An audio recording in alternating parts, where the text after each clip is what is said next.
в НИИ сельского хозяйства Якутии и расскажу имени, извините, вот я представляю, одним из участников открытия является Степанов Павел Иванович. И сегодня я расскажу о вакцине, о лошадиной вакцине, которая производится только в Якутии. И практически, кажется, единственная во всем мире. Сейчас мы пройдем в институт, и нам подробно об этом расскажет доктор ветеринарных наук, профессор Михаил Неустроев. Здравствуйте. Здравствуйте. Здравствуйте. Угу. Сегодня... Здравствуйте. Здравствуйте. Здравствуйте. Расскажите, пожалуйста, что сегодня вы нам расскажете? Ну, сегодня расскажем о достижениях, о разработках Якутского научно-исследовательского института сельского хозяйства имени Михаила Григорьевича Сафронова. Это ФИС, Якутский научный центр Сибирского отделения Российской академии наук. У нас есть две лаборатории. Лаборатория разработки микробных препаратов и лаборатория ветеринарной биотехнологии, которая разрабатывает вакцины против инфекционных болезней лошадей. Наши вакцины – это российские вакцины, которые аналогов в Российской Федерации нет. То есть эти вакцины разрабатываются и производятся только в Якутии. И мы поставляем эти вакцины во все субъекты Российской Федерации и в том числе в Казахстане. Можно тогда нам показать, что из себя представляет такое производство? Да. Мы сейчас посмотрим, подойдем в лабораторию, там, где проводятся научные исследования по разработке этих вакцин. Разработка этих вакцин продолжается. Сейчас мы разрабатываем комбинированные вакцины. А что такое комбинированные? Это значит, в одной вакцине есть антигены против 2-3 инфекционных болезней. То есть мы вакцинацию проводим один раз, а в настоящее время мы эту вакцинацию, например, проводим 2-3 раза, надо перегонять повторно лошадей. Это затратно, это трудоемко, это почти невыполнимо. Поэтому мы разрабатываем комбинированные вакцины. В одной вакцине есть два компонента возбудителя инфекционных болезней. А вообще вакцины, вот лошадиные, вот сейчас мы идем, да, вот проходя к этому, они зачем нужны вот такие вакцины? От того, что мы привыкли, у нас пандемия, люди лечатся от всех болезней, а животные, наверное, тоже, нет? Ну, сейчас о пользе вакцине, наверное, знают все. Не знают только, наверное, ленивые. Этот COVID-19 нас всех научил, что надо получать, чтобы не заболеть, надо получить вакцину. Таким же образом, чтобы наши лошади не болели инфекционными болезнями, такими как мыт лошадей, жеребят, и сальмонеллезный аборт, и иринопневмония, это вирусная болезнь, против них мы разрабатываем вакцины. То есть, когда вводим эти вакцины, то наши лошади не будут болеть. Ну, давайте покажите, святая святых, наверное, да? Сколько лет вообще институту, и долго вам приходилось это достигать разработки таких препаратов? Мы, конечно, я человек, как видите, пожилой. Я в этом институте работаю 1979 года прошлого столетия. Я изучал болезни молодняка, то есть болезнь молодняка – это диарейные болезни телят. Мы вот об этом тоже расскажем, о наших пробиотиках. А потом в 90-х годах стоял вопрос на ученом совете, а почему в нашем институте наши ученые не разрабатывают препараты против инфекционных болезней лошадей. Это сальмонеллезный аборт и мыт лошадей. Ну, тогда я был молодой, взялся за это дело, и вот в течение 15-13 лет разработал две вакцины. Вакцину самолетного аборта лошадей и вакцину против мыта лошадей. Я еще раз говорю, перед нами Михаил Неустроев, профессор, доктор ветеринарных наук, заслуженный деятель науки России и Якутии. И Якутии тоже. Ага. Ну давайте покажите нам свою лабораторию. Да. Вот лаборатория ветеринарной биотехнологии, лаборатория разработки микробов, препаратов. Это научная часть нашего помещения. А производственная часть она находится на другом крыле. Ну, производство у нас пока не останавливается, производим. Об этом тоже я вам расскажу. И производство нежелательно. Даже я сам туда... Ну, производственная часть понятна. А заходим в лабораторию какую? Это вот у нас две лаборатории. Ага. Ветеринарной биотехнологии. Две лаборатории. Вот это какая? Это разработка микробных препаратов и лаборатория ветеринарной биотехнологии. У нас, как говорится, это самого совместного пользования. Из-за отсутствия помещений мы работаем вместе. А, понятно, Да. все, проходим. Осторожно. Здание такое. Было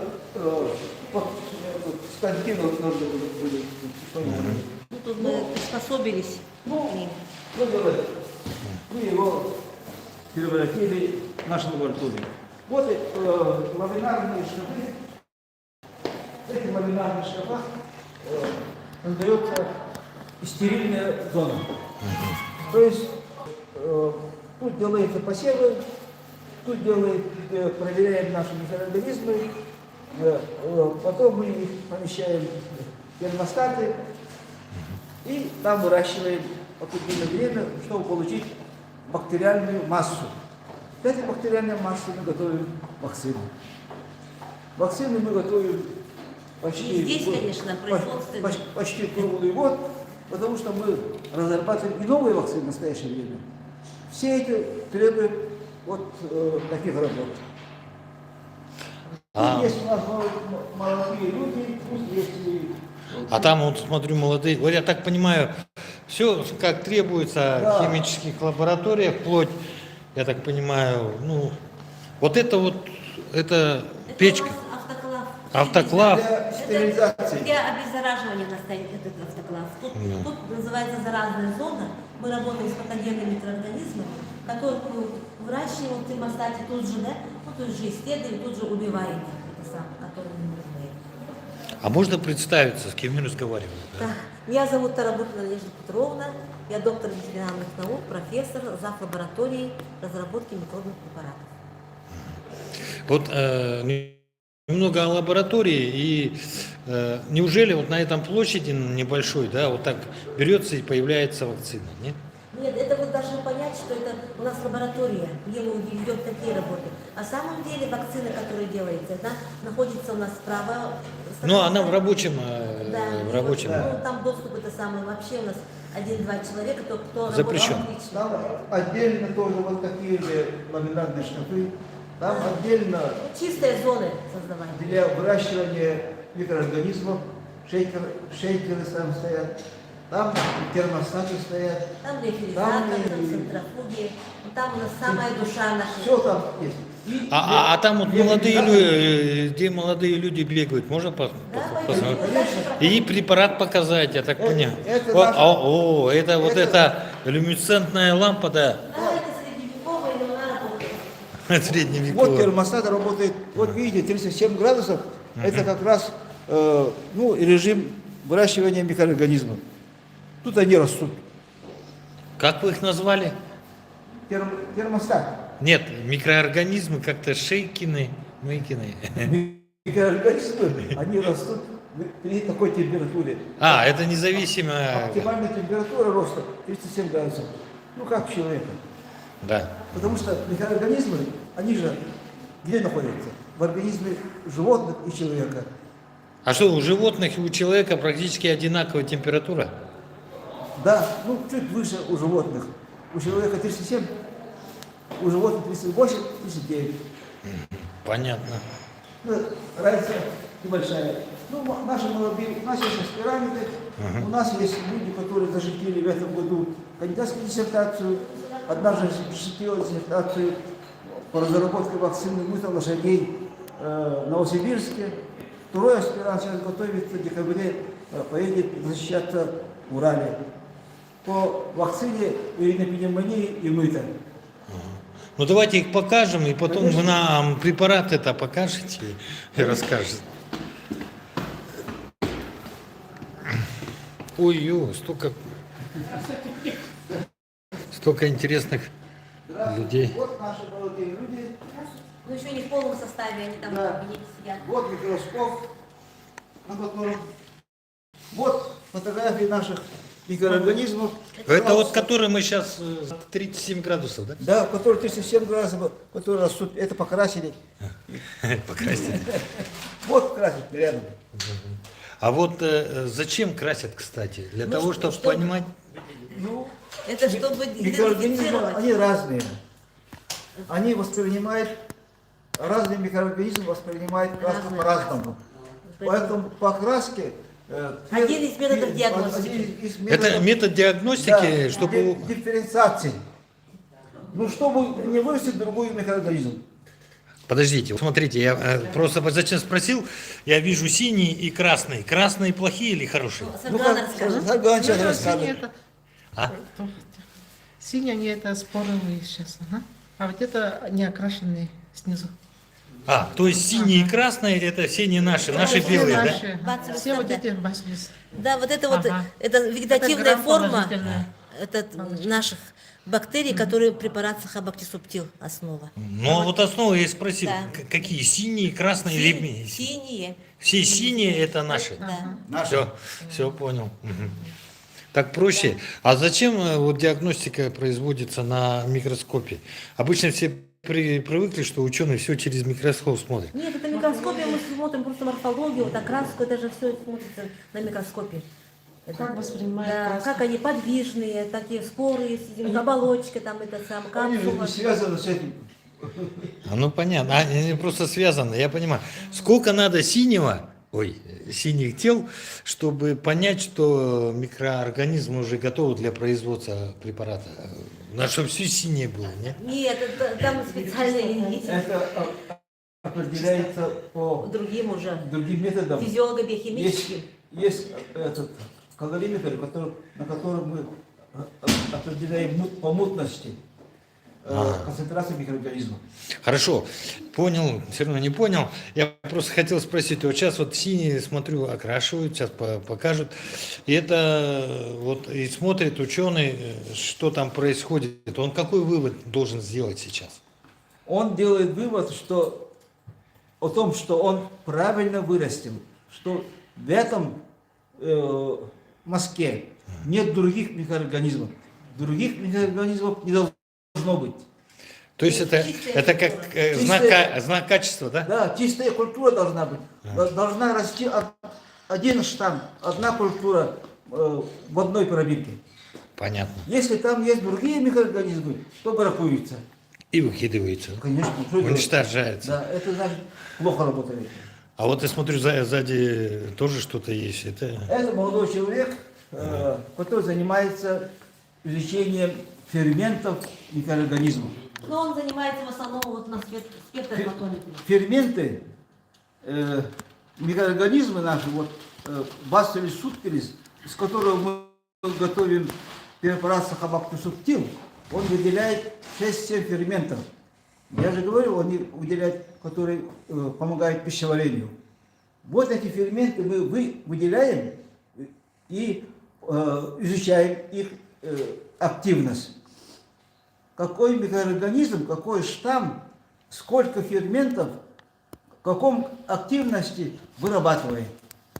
А потом мы выберем микроорганизмы, из них будем их выращивать отдельно. И, конечно, цель наша разработать ферментный препарат.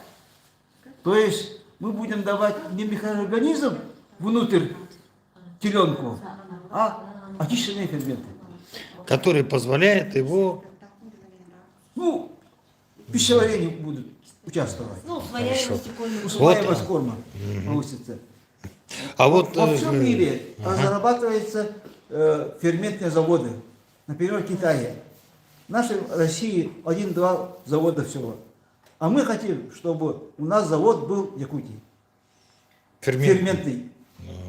А вот основа, значит, то, что вы рассказали, это основа создания, как бы принцип создания завода. Но вот этот ферментный завод, то есть мы сейчас смотрели одну, Да. а там будет куча, да?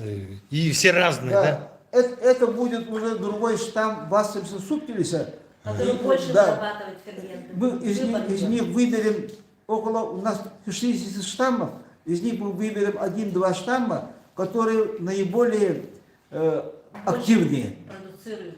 Из них их мы будем выращивать. Это называется возобновляемое микробное сырье.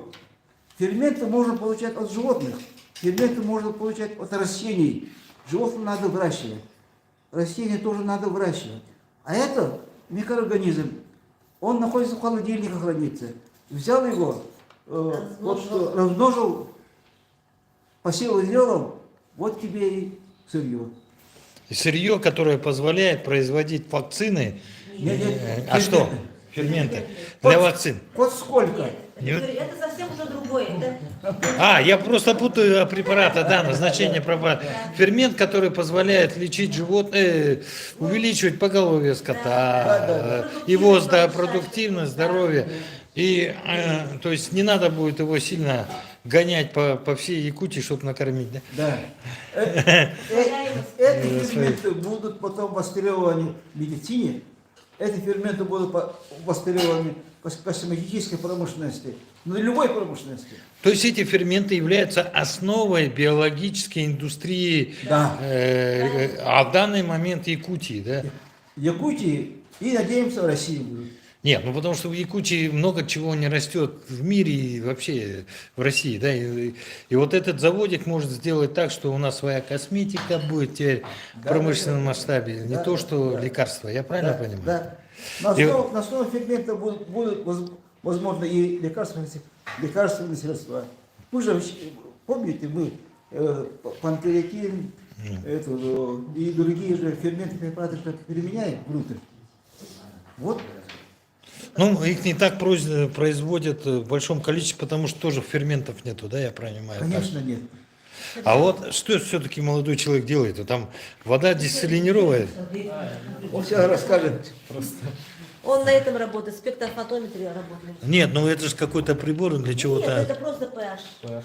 pH-метр. Он измеряет кислотность. Кислотность? Чью? Вот его прибор, вот он стоит. Ага, понятно. Вот этот прибор, это и вода, и вот что он делает, вот такой прибор? Расскажи. Он измеряет оптическую плотность вещества. Как бы. Ну, получается, фермент берем и смешиваем с субстратом и окрашиваем. Как в том. Ну да, вот окрасили мы его. Окрашиваем и меряем оптическую плотность при какой-то длине волны. То есть, определяет активность этого можно фермента. определить. то есть от тебя зависит качество этого фермента, да? Да. Как он выберет? Как выберет? Это аспирант первого года, он в этом году начинает свою работу. Я надеемся, что он его завершит через 3 года. Мы выдадим ферментный препарат. А вот сейчас вот что-то делают, да, в журнал записывают, это обязательно, да?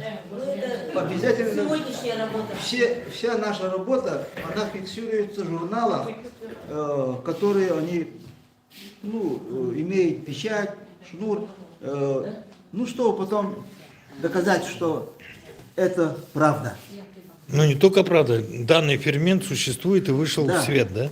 Да. Чтобы потом его будут проверять, наши журналы, придет комиссия, скажет, покажите, где у вас зафиксировано, что вы сделали, ваши данные. Мы покажем вот этот журнал. Угу. И в данный момент мы находимся в лаборатории по ферментам. А можно нам рассказать о ваших вот вакцинах лошадиных? Где они? Вот они, да? Вот, Лошадиных, правда, может, я не прав, да? да, вот вакцина против сальмонеллезного аборта лошадей. Как, подождите? Вакцина против сальмонеллезного аборта лошадей. Ага. Есть сальмонеллез, ну, наверное, знаете. Ну, я только советский знаю. Да, свой. У птиц сальмонеллез, Ага. у коров сальмонеллез, а есть болезнь сальмонеллезный аборт лошадей. Он вызывает сальмонеллезный аборт у кобыл, только кобыл. Поэтому другие вакцины к лошадям, которые есть при сальмонеллезе, они не подходят. Потому что возбудитель другой. Возбудитель сальмонеллезного аборта лошадей вызывает только сальмонеллезный аборт. Это один из вакцин, а второй. Да, один из вакцин. Вот вакцина против мыта лошадей называется табын. А почему называется табын? Потому что это для Казахстана. То есть разработали вакцину для Казахстана. Табын это по-казахски табун. То есть для Казахстана, для казахских лошадей разработали тот же, да? Вот, вакцину экспортируется в Казахстан. Казахстан экспортируется для чего? Вот эта вакцина такая же, как вот... Нет, это Это- сальмонеллезный аборт. Так. Это мыть лошадей. Понятно. И она специально для Казахстана, зарегистрирована в Казахстане. Это две разные болезни. Мыть лошадей распространен в Казахстане. Я уже говорил, что в Казахстане 2 миллиона лошадей, у нас 170 тысяч всего-навсего. Вот они и заказали нам. Я съездил 2-3 года назад в Казахстан, оттуда взял пробу, материал и приехал сюда и изготовил для них, вот для Казахстана вакцину. Еще раз напоминаю, перед нами Михаил Неустроев, заслуженный деятель науки России и Якутии, профессор, доктор ветеринарских наук. Давайте дальше. Какие еще там у вас вакцины, которые тоже здесь? Вот сейчас мы находимся именно в этой лаборатории, где исследуют и изготавливают вакцину. Ну, это Сахабактус субтил. Да. У нас есть еще, ребята, а где вакцина мыта лошадей нашей республики, да? Сахабасотил. Это что такое? Это пробиотик. Знаете, что Петровна рассказывает? Ага. Это мать этой разработки. Это препарат Сахабактисубтил мы уже разработали 20 лет назад. Этот препарат на основе наших бактерий, выделенных из мерзлотных почв. Вот. Это живой- Наших это якутской земли, да? Естественно, якутской, чем мы чужие это Понятно. Вот, это из почвы, это мерзлотных почв Якутии. Он состоит на основе, разработан на основе двух штаммов, Bacillus subtilis TNP3 и Bacillus subtilis TNP5. То есть это смесь, это живые бактерии тут находятся, они антагонистически обладают выраженным антагонистическим действием против многих патогенных и условно-патогенных микроорганизмов, как стафилококки, стрептококки, сальмонелла, кишечная палочка. Также они против лептоспироза, туберкулеза даже действуют, и против многих еще болезней, вызываемых грибами. Вот этот препарат применяется для нашего... Для телят, поросят. Вообще он идет вообще для всего северного животноводства. То есть олени и лошади, что ли? Это не лошади, это вот препарат именно для профилактики и лечения дисбактериоза новорожденных телят и поросят. Мы сейчас расширяем его спектр действия. Он идет вообще все для северного животноводства. Он хорош и для оленей, и для лошадей, и для зверей. В общем, так далее идет. Это самое. Вы хотите сказать, что вот этот институт, находящийся в городе Якутске, разработал определенное лекарство, которое производится в Якутии, и оно позволяет... И сделано в Якутии, и оно позволяет вот эти... Их уже закупают Да, другие страны. Это все делается в Якутии. да, И в Якутске. конечно. Да? Вот. Для животных, ветеринарного применения. А вот можно, вот, чтобы до конца довести, Шейхутдин, на практике это как выражается, чтобы наши зрители понимали эффективность этого препарата, что это Самая означает? главная его задача, он устраняет дисбактериоз. Вы, наверное, все знаете, вот, много идет передачи про Ленокс, такие, что это надо улучшать, антибиотики. Поэтому его применение, буквально он как бы сканирует кишечную микробиоту и находит именно патогенные, условно патогенные микроорганизмы и съедает их. Но в то же время он увеличивает полезные ваши лакто- и бифидобактерии. Это живые. А потом он куда девается? Вот я его, ладно, животное его употребило, да, какое-то время надо, да. Вообще, это самое, он является доминирующим микроорганизмом у наших животных крайнего севера, да? Хотя вот это в литературе говорят, что она транзитная микрофлора, то есть он заходит и выходит также, да? Да. Мы говорим, что он нормальный представитель кишечной микрофлоры наших животных. А, он там живет, да? Да, он живет, да. Вот именно. И он обладает таким действием, что повышает именно его ферменты, которые вот именно для переваривания, усваиваемости пищи, вот это кормов, да, для повышения иммунитета, а еще не обладает этим интерферон-индуцирующим действием. То есть против инфекций? Против вируса. Вируса, да. Да, они противобактериальным, противовирусным и противогрибковым действием. У них уникальное сочетание свойств. Просто как бы телята, там, жеребцы, поросята, они такие же дети, да, Да. и едят все подряд, да?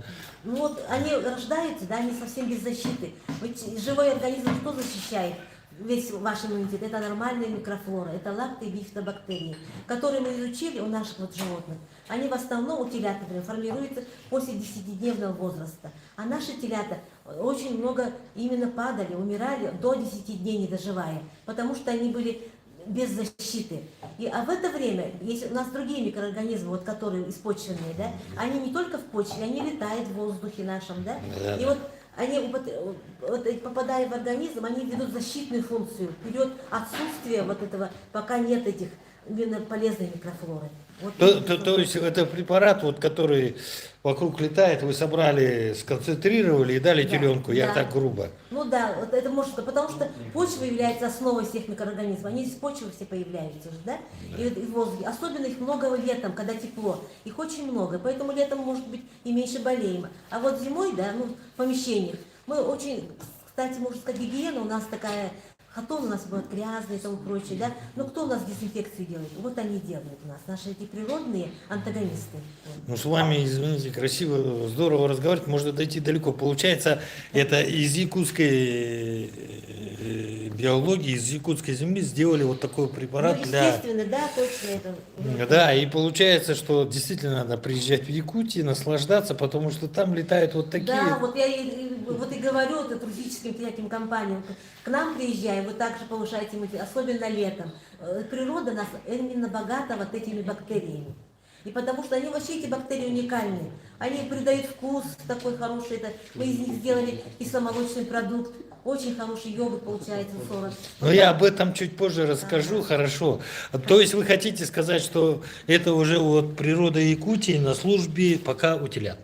Ну, пока у животных, не только у телят, это Да. у нас все северные животноводцы. У нас, например, очень любят именно лошади, вот это самые хозяева, табунщики. Они буквально как за этим каким-то чудом идут к нам, особенно зимой, когда начинают у них падать лошади. И вот они как спасение, прямо Истощение. падают они это, и только примут этот препарат, и они прямо аж поднимаются. Правильно? Потому что у них дисбактериоз случается.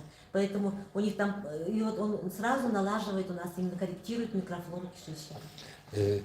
Михаил, вы что-то еще принесли, так понимаю? И это тоже здесь производится?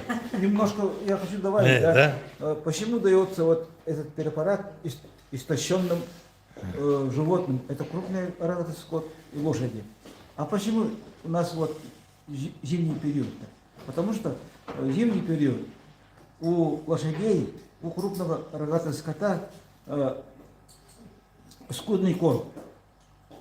Сено только, да? Значит, они недополучают минеральные и витаминные вещества. В этот период вот развивается дисбактериоз. А почему истощение-то? Потому что в кишечнике происходит вот явление дисбактериоза. Что такое дисбактериоз? Это нарушение соотношения полезных и патогенных микроорганизмов. То есть становится больше патогенных. А мы помогаем вот этим препаратам, восстанавливаем микрофлору пищеварения, и в этом случае корм, который мы даем, он хорошо переваривается. Значит, лошадь встает, уже он начинает кушать И выздоравливает. и да? выздоравливает. А вообще падеж, вот это Да, в основном от этого происходит. конечно.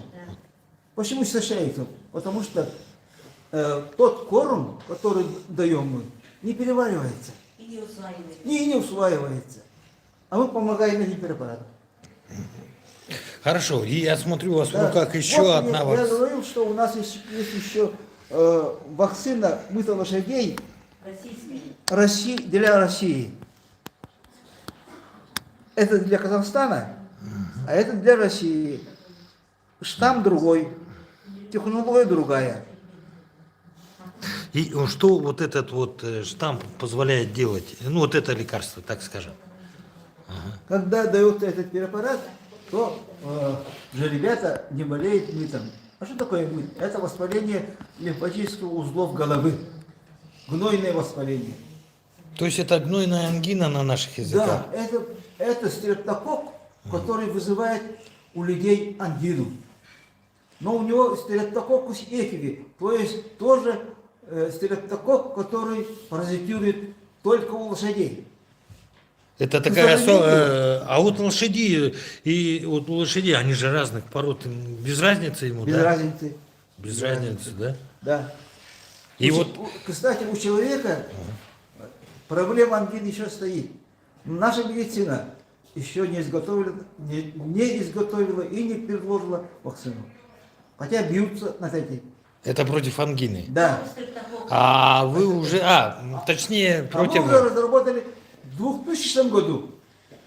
И сейчас мы утвердили новую вакцину, усовершенствованную вакцину в 2021 году, 8 декабря прошлого года.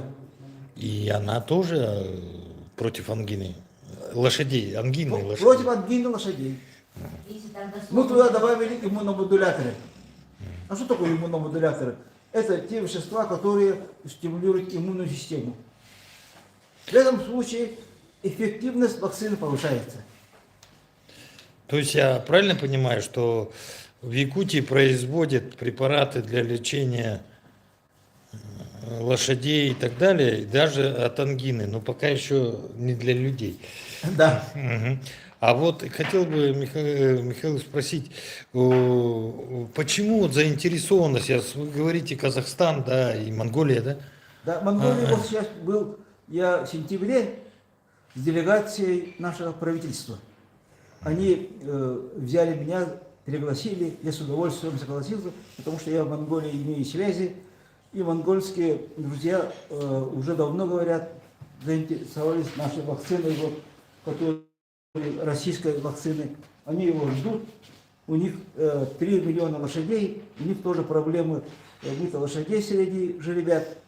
И они сами предложили, чтобы организовать производство в Монголии. А вот эта вакцина тоже вот как... эта вакцина изготовлена из тех же ферментов, и как Нет, правильно, нет. из биологического из среды Якутии, да? Эта вакцина изготовлена мытного стрептококка. Стрептококк, который вызывает ангину у людей, он другой стрептококк. Не, вы не Группа поняли, А. я имею в виду, А, основа это биологические микроорганизмы Да, Якутии, да? Да, конечно, мы его выделили от больного мытом жеребенка. То есть от гнойное поражение подтелесного лимфатического узла, этот лимфатический узел я вырезал от головы этого Погибшего жеребенка. погибшего жеребенка, его вырастил, изучил его свойства, и на основе, используя этот вот возбудитель мыта лошадей, изготовил эту вакцину. И сейчас она пользуется полностью, ну, так скажем, она имеет как бы сказать, завоевала доверие в Казахстане и Монголии, это уже 100%. Да. Да. Якутии вопросов нет, да? Она утверждена Россельхознадзором, то есть нашего России, как лекарственное средство, как вакцина. Она вошла в реестр. То есть есть инструкция. То есть там, где есть эта болезнь, обязаны вакцинировать этой вакциной. Поэтому эту вакцину сейчас закупают субъекты Российской Федерации у нас. В России аналогов этой вакцины тоже нет, как и самолета, но аборт лошадей. Михаил Устроев, заслуженный деятель науки Якутии и России, да? А что необходимо сделать, чтобы вы делали это не в лабораторных условиях, а, так скажем, в оптовых? Это же можно сделать. Тем более, я так понял, ее невозможно сделать без условий природы Якутии. Его можно делать и в Антарктиде, его можно делать в Китае, Монголии, Казахстане с соблюдением требований чистых помещений. Чистые помещения. А основа только у вас, я так Да, понимаю. у нас это выдерживается. И самое главное, надо иметь для того, чтобы изготовить эту вакцину, штамм, из которого готовят вакцину. Штамм, из которого готовят вакцины, в Америке стоит $1 миллион. Один штамм. Да, понял. Значит, и в Якутии он должен стоить не меньше, я так понимаю, да? Ну, наверное, да. Да, Ну, для того, пока мы не продавали. Мы сейчас... А вообще можно наладить производство в Якутии такого лекарства? Это мы наладили. У нас есть лицензированное производство. То есть мы получили лицензию Россельхознадзора. Это единственное лицензированное предприятие по производству лекарственных средств для ветеринарного применения на Дальнем Востоке. Никто не производит. И за Уралом тоже. Мы единственные. Дорогое по цене не скажете? Это недорогое, это стоит 200 рублей. Это, Понятно. Это- Пока стоит да, 200. это немного. Это не, пока 200 Да. рублей. Вакцина, Еще раз. Вакцина самолетного аборта стоит 380 рублей. Опа. А рядом вот большой, наверное, дороже. Нет, Это, 45 рублей. это 90 рублей для Казахстана. Для Потому что они закупают в большом объеме. Понятно. И поэтому у них бутылка большая. Ну, на Там сегодня 33 дозы. 33. А вот доза там это... А одна доза сколько сейчас? Ну, если 33 дозы, это какой-то имеет... 3 миллилитра. 3 миллилитра доза. Сколько этого доз должен принять Один раз, пациент? в год один раз. В год один раз 3 Да. миллилитра, и Да. он здоров. И он Да. здоров. Он не будет болеть. Вот перед вами препараторы, которые производят ученые Якутии. И, кстати, здесь, в Якутске и сами. До скорой встречи. Его